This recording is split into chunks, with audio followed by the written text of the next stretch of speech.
सार्थ श्री ज्ञानेश्वरी अध्याय 2 ओवी क्रमांक 46 ते 50.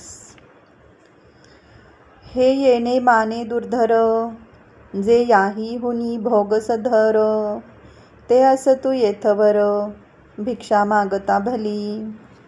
ना तरी देश त्यागे जाईजे, का गिरी कंदर सेविजे.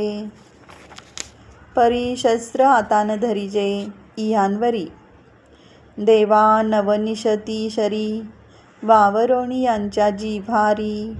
भोग गिवसावे रुधिरी, बुडाले जे.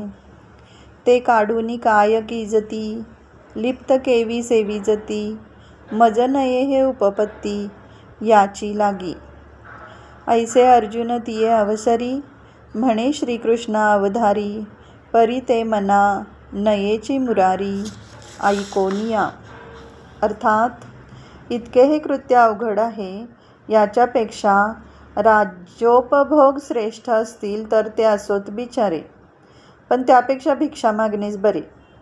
नाहीपेक्षा देशत्याग करावा अथवा डोंगरदऱ्यात जाऊन राहावे, परंतु याचवर आता शस्त्र म्हणून धरू नये.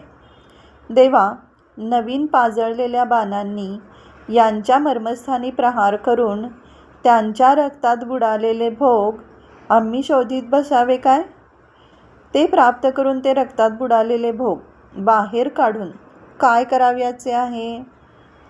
रक्ताने माखलेल्या त्या भोगांचे सेवन आम्ही कसे करावे? म्हणूनच ही गोष्ट माझ्या मनास पटत नाही. अर्जुन त्यावेळेस श्रीकृष्णास म्हणाला, देवा, आपण या गोष्टीचा विचार करा. पण अर्जुनाचे हे भाषण ऐकून श्रीकृष्णास ठीक वाटले नाही. रामकृष्ण हरी माऊली.